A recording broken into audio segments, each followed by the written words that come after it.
बिस्मिल्लाहिर्रहमानिर्रहीम।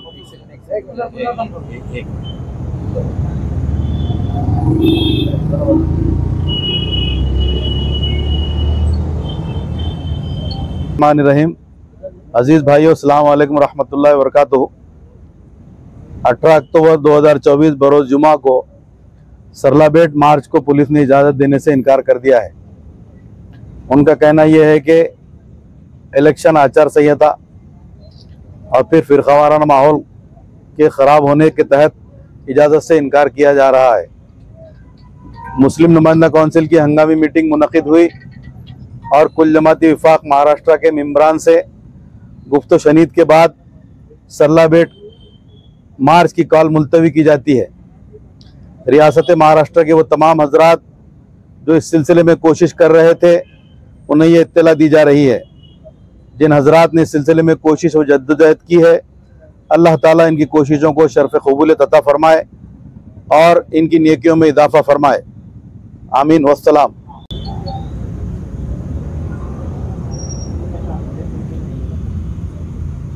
ये धरना आगे भी जारी रहेगा? धरना तो जारी है अभी। सरलाबेट जाने की भी कैंसिल हो जी, 18 तारीख का जो मुलतवी पोस्टपोन आगे जाने का फैसला होगा। अगर ये डिमांड्स को सामने रखकर दोबारा भी फैसला हो सकता है। ये धरना चलना है। अच्छा, अभी ये जुमा तक तो है। अच्छा, क्योंकि हम हर 8 दिन को बढ़ा रहे हैं। अच्छा, फिर आपको वैजापुर जाना, इस्लामपुर वैजापुर के दरमियान में जाना वो आपका? हाँ, वो मुलतवी किया। वो सरलाबेट का जो मार्च है वो हमने पोस्टपोन किया। अभी पुलिस प्रेशर की वजह से आपने पोस्टपोन किया है या नुमाइंदा काउंसिल की कमेटी ने मशवरा लेके पोस्टपोन? देखिए, प्रेशर अगर होता, प्रेशर की अगर बात करेंगे तो हमने तो अब तक किसी का प्रेशर एक्सेप्ट नहीं किया। लोग बोलते रहे आके उठो करो सारी बात। जो रियल सिचुएशन है उस पर हमने जायज़ा लिया है। एक तो आचार संहिता लगी हुई है, कोड ऑफ कंडक्ट लागू हो गया है। दूसरे 144 लागू कर दिया उन्होंने। 3 से 4-5 लोग इकट्ठा जमा होने, अगर कोई केस पुलिस बनाना चाहती है, हम पे बनाए वो अलग बात, हम पे बने कोई हर्ज नहीं। लेकिन एक आदमी जो बाहर से आ रहा है, 4 लोगों को ला रहा है, उसके ऊपर केस होता है औरंगाबाद में, उसकी ज़मानत ली जाए, उसके मामला निपटे जाए, वो आएगा दूसरे गांव से यहाँ, उसकी कोर्ट कचहरियों के मामला बढ़ेंगे। इसलिए हमने लोगों की सहूलत को सामने रखकर ये मुनासिब समझा कि इसको पोस्टपोन करें। दूसरी वजह यह है कि जो बीजापुर से सरलापेट का जो रास्ता है बहुत नैरो रास्ता है, वो सिर्फ 20 फीट का रास्ता है और अतराफ में पूरे गांव हैं। उनके जो मानने वाले अनुयायी लोग हैं, उनके अंदर भी ये चीज़ हो सकती है कि भाई कुछ लोग आ रहे हैं तो हमको भी तैयार रहना चाहिए। तो एक उसूली बात होने के बजाय ये हिंदू मुस्लिम टेंस बनने की वो है और हम ये नहीं चाहते कि हिंदू मुस्लिम टेंस पैदा हो इसमें, क्योंकि इलेक्शन भी आ रहे हैं उसके सामने। और लोग जो सिलसिले में अगर ये हिंदू मुस्लिम खेल काट खेलते रहेंगे और हमारे ये इशू को, असल इशू तो आहनत का है, असल इशू तो मोहम्मद सल्लल्लाहु अलैहि वसल्लम का है, आहनत का, ये इशू रह जाएगा। और फसाद वगैरह अगर शुरू हो जाते हैं तो आइंदा जो इलेक्शन है उस पर भी इफेक्ट होगा डेफिनेटली। और ये इलेक्शन में उन लोगों की बाजीगरी चल जाएगी, जादूगरी, जिन लोगों ने कंधे पे हाथ रख के कहा था कि इनके बाल को भी धक्का नहीं लगने देंगे। अभी तो आचार संहिता चल रही है, सरकार भी कोई फैसला नहीं ले सकती, तो मुनासिब है आगे चलते रहना सिलसिला धरने आंदोलन का। तो मैंने कहा ना भी जुमा तक तो हमने पिछला वक्त, ठीक है, आचार संहिता इलेक्शन तो अभी कल डिक्लेयर हुए हैं, हमारा तो 1 महीने से सिलसिला चल रहा है। हम हर 8 दिन को उसको जो है आगे बढ़ा रहे हैं। पहले 8 दिन के लिए बैठा था, उससे पहले एक दिन हमने 8 दिन फिर बढ़ाया, इस तरह ये जुमे तक हमने बढ़ाया। अब जुमा में कल एक डिसीजन लेके जुमा के बारे में बात करेंगे। पुलिस कमिश्नर साहब के साथ मीटिंग थी, क्या डिसीजन हो? उन्होंने पुलिस कमिश्नर उन्होंने यही सूरत हाल बताई। एक तो आचार संहिता की बात की उन्होंने, कोड ऑफ कंडक्ट लागू हो गया, 144 की बात की उन्होंने जो है कम्युनल जो सिचुएशन है उस पर बात की और कहा कि हमारा एरिया तो ये हम उसको तो देख लेंगे, लेकिन उसके बाद वाला एरिया भी जो है वो एरिया में क्या होगा इसका कुछ कह नहीं सकते, जो हालात है उसके साथ। तो हमको ये लगा कि महाराष्ट्र से लोग आ रहे हैं, अगर सिर्फ औरंगाबाद की बात होती तो देखा जाता, लेकिन महाराष्ट्र से लोग आ रहे हैं, खुदा ना खास्ता अगर मसाइल ज़्यादा बढ़े उनके तो उनके जाने आने की तकलीफ में और इजाफा हो जाएगा। उसके पेश नज़र हमने जो है इसको जो मुलतवी किया है। महाराष्ट्र से जो लोग आने वाले थे, आपने उम्मीद इत्तला की कि आपका जाने का प्रोग्राम पोस्टपोन कर दिया गया है। अभी ये आपके ज़रिए से जो इन्होंने पढ़ा है, ये ख़त के ज़रिए से, और फिर हम जिन लोगों ने हमसे संपर्क किया है, जिनको हमने यहाँ बुलाया था, जो 6 तारीख को लोग आए थे महाराष्ट्र से, सबसे इंडिविजुअल संपर्क करके हम बात करेंगे। उनको कॉन्फिडेंस में लेंगे ना, उनको कॉन्फिडेंस में लेके बताएंगे कि वजह क्या है इसको मुलतवी करने। सरकार तो चले गई, अब राज्यपाल और पुलिस प्रशासक है, तो आप राज्यपाल से और ये डीजी से क्या इत्तला करेंगे, इस माध्यम से चल रहा है? नहीं तो हम आपके माध्यम से ये कहना चाहते हैं, हमारे डिमांड अभी भी बाकी है। पुलिस प्रशासन जो है स्टेट गवर्नमेंट से आज़ाद हो गया है, इलेक्शन कमीशन के तहत आ गया है, तो अब अगर वो चाहे तो एक्शन ले सकता है, गिरफ्तारी भी हो सकती है। तो हमारी रिक्वेस्ट यही है कि प्रशासन जो है, जो इतने FIR हुए हैं उसका संज्ञान ले और उसको गिरफ्तार करे। ये 1 महीने के धरने जो आप लोग बैठे, इसका क्या असर हुआ है सरकार पे और कुछ कार्रवाई का नजर आया कि डिमांड पूरी हुई कि एक तो इसमें पुलिस प्रशासन से भी जो हमारी मीटिंग हुई उसमें पुलिस आयुक्त ने ये कहा है कि हमने आपके जो डिमांड्स है, हमने 3 से 4 मरतबा रास्त इसकी जो तो हायर अथॉरिटीज़ को भेजे हैं और इसकी इत्तला की है और कहा है कि इनकी डिमांड पे जो है तो अमल दरामद होना चाहिए। अब दूसरी आपकी जो बात चल रही थी अभी कि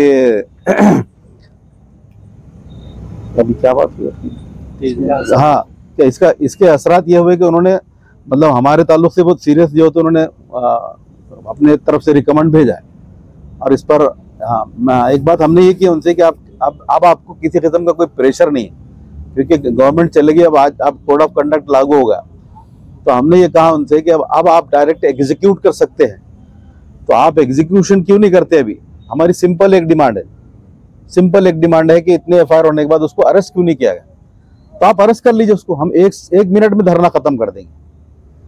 और सरला बेट जाने का तो फिर सवाल ही पैदा नहीं होता, जब हमने उसको आपने अरेस्ट कर लिया तो हम क्यों जाएंगे सरला बेट? डिविजनल कमिश्नर यहाँ पर है मौजूद, इनसे क्या बातचीत हुई, क्या कार्रवाई करेंगे? डिविजनल कमिश्नर ने हमको एक लेटर दिया था इससे पहले कि हमने आपकी डिमांड हुकूमत को भिजा दी है। इफेक्ट की बात है, इफेक्ट 2 तरफा देखा जाए, एक तो हुकूमत पे क्या इफेक्ट हुआ है, दूसरे जो है एडमिनिस्ट्रेशन पे क्या इफेक्ट हुआ है, आम पब्लिक पे क्या इफेक्ट हुआ है और हमारी कॉल को लोग कैसे ले रहे हैं।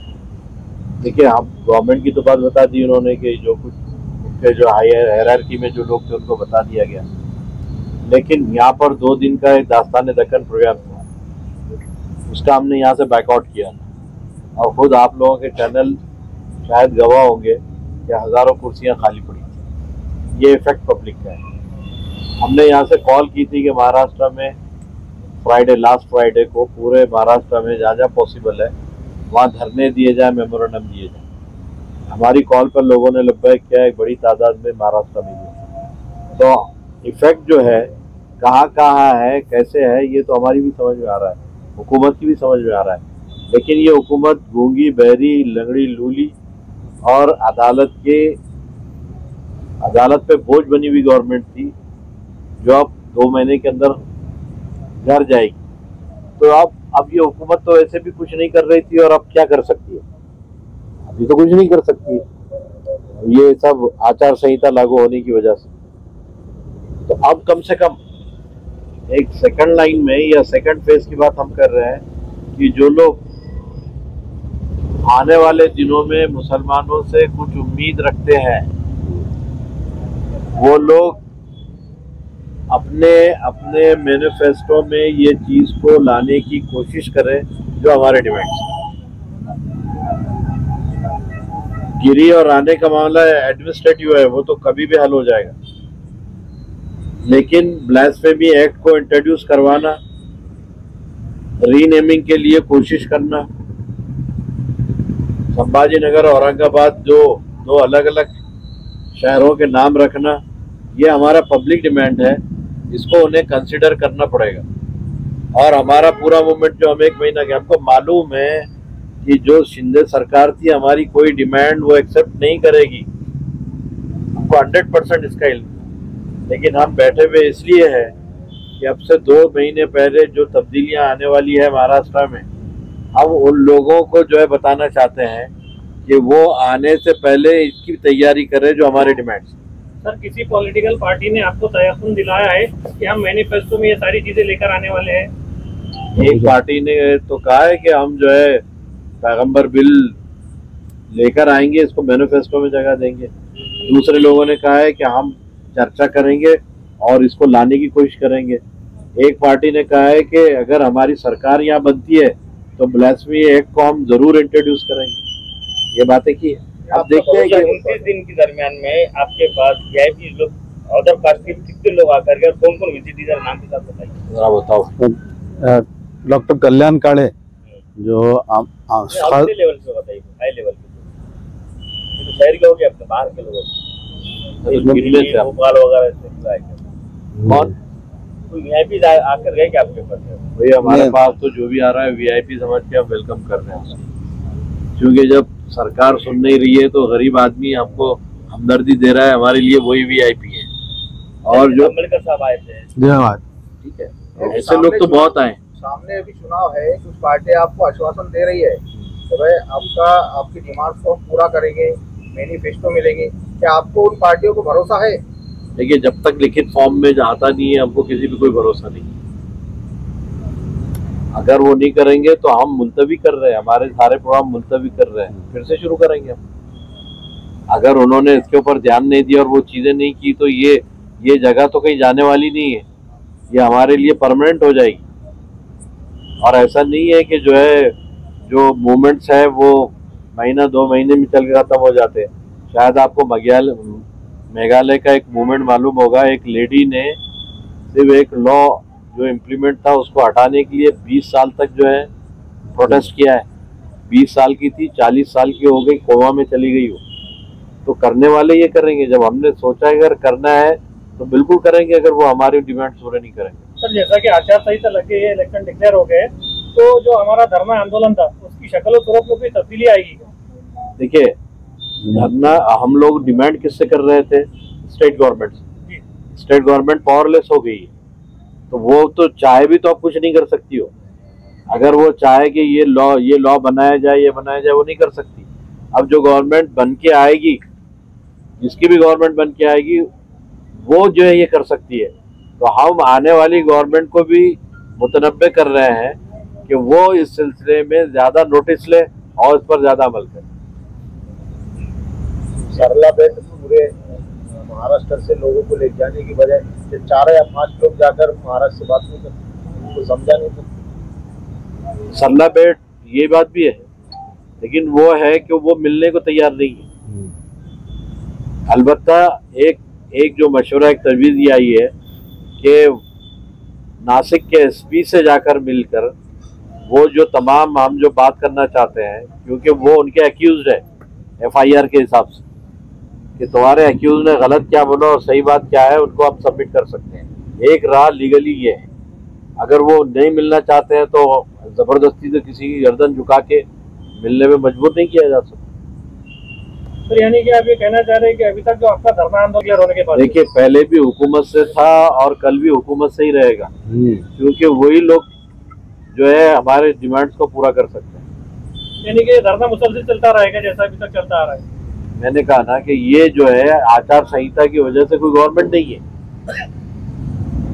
पावरलेस गवर्नमेंट है, वो तो हमारे डिमांड्स पूरी नहीं कर सकती। इवन शिद्दत सरकार भी अगर है, चाहे भी तो नहीं कर सकती है। तो जो गवर्नमेंट अब आएगी वो ही कर सकती है, तो वो सिलसिले में हम सोचेंगे। जुमा तक तो बहरहाल हमारा धरना है जारी है।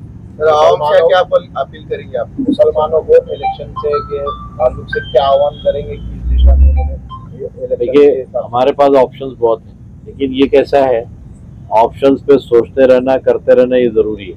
अब यहाँ पे अनाउंसमेंट हम कर देंगे तो वो इशू ना बने, इसलिए हम वक्त आने पर वो तमाम पत्ते खोलेंगे और एक एक इशू को टेकअप करेंगे और क्या क्या करना है मरहला वाइज करेंगे। सर, जैसा कि आप इस धरना आंदोलन के